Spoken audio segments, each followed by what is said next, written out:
경의서당의 강경입니다. 오늘은 창모, 송곳질할률이라고 하는 한자를 같이 한번 배우시겠습니다. 먼저 창모를 배우시고 그 다음 송곳질할률자를 한번 배워보시겠습니다. 함께 하시죠.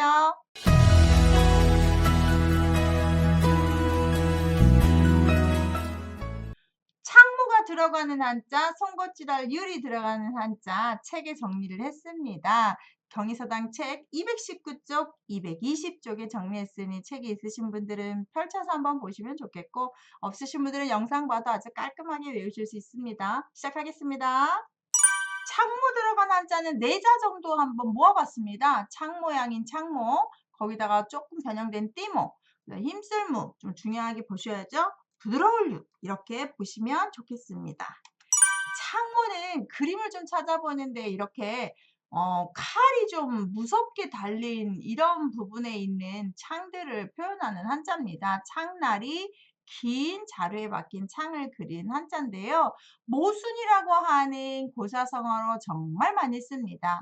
창장사와 방패장사가 있었습니다. 창을 팔 때는 방패도 뚫을 수 있다고 자랑했고 방패를 팔 때는 내 방패는 어떤 창이라도 내 걸 뚫을 수 없다고 했는데 그것을 잘 지켜본 어떤 한 계기, 어제는 창을 그렇게 홍보할 때는 방패를 못 뚫는다고 했는데 그럼 오늘 파는 방패가 맞는 거요? 창이 맞는 거요?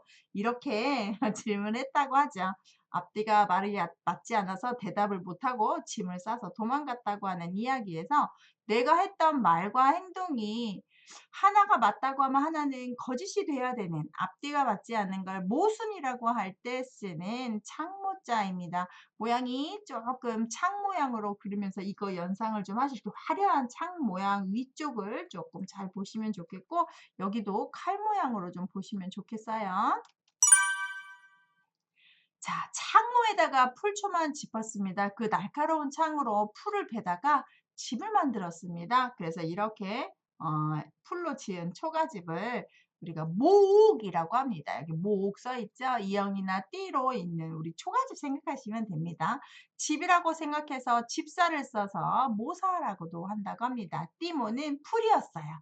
창이나 날카로운 도구로 베어오는 창이었습니다. 그 띠, 풀이요, 풀.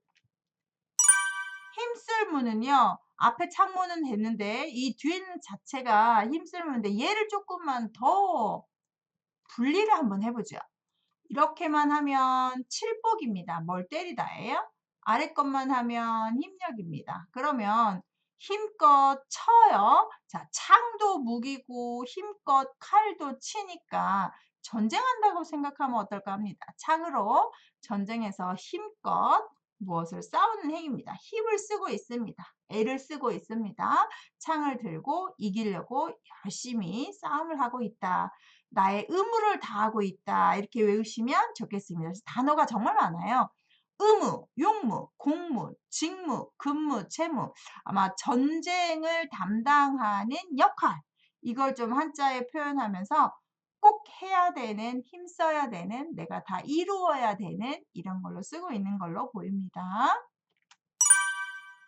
그 다음 부드러울 유자는요. 창이고 아랫부분이 나무목인데 여러분 창 자루는 무조건 나무로 만들어야 됩니다.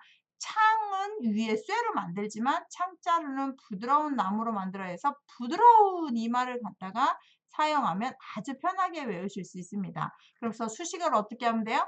창자들은 부드러운, 손에 쥐기 좋은 나무로 해야 되겠지요. 그래서 부드럽다는 말을 이렇게 창과 나무로 결합해서 만듭니다. 참 잘 만들었죠.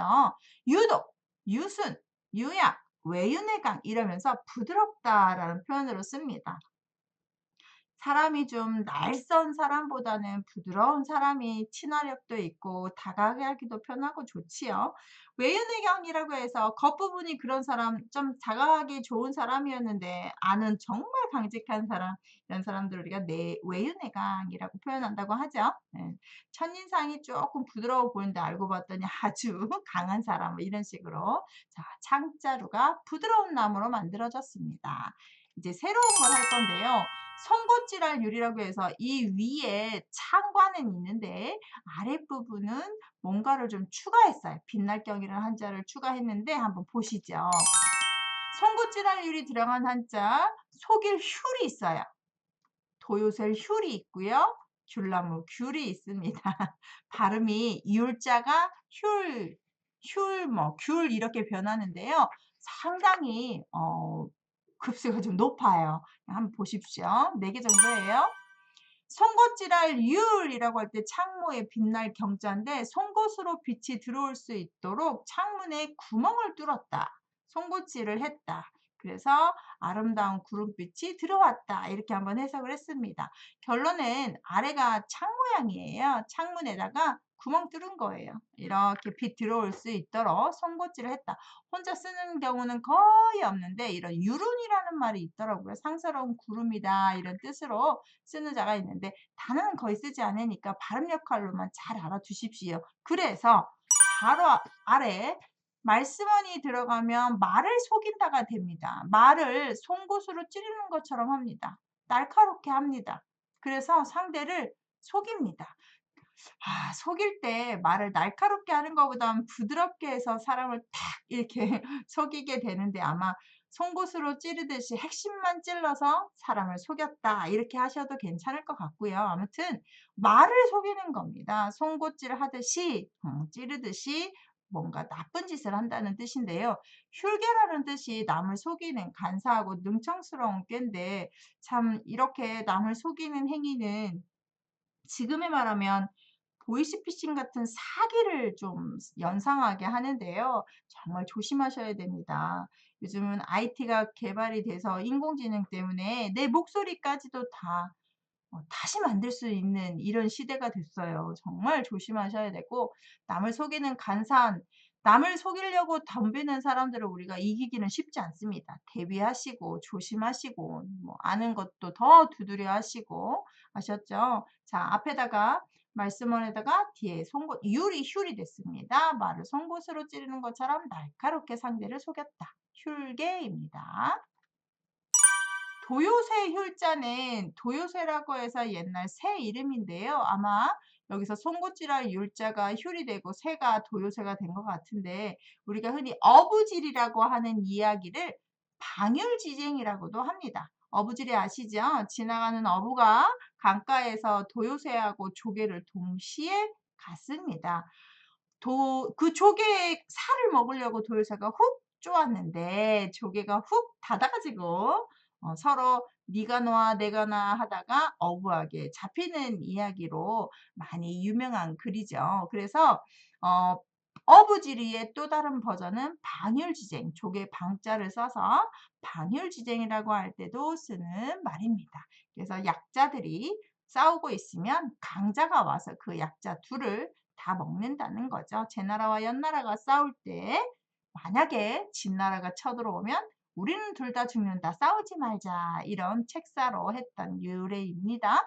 방열주제, 어부지리 같은 말이고 그때 도요새가 한자가 흉입니다.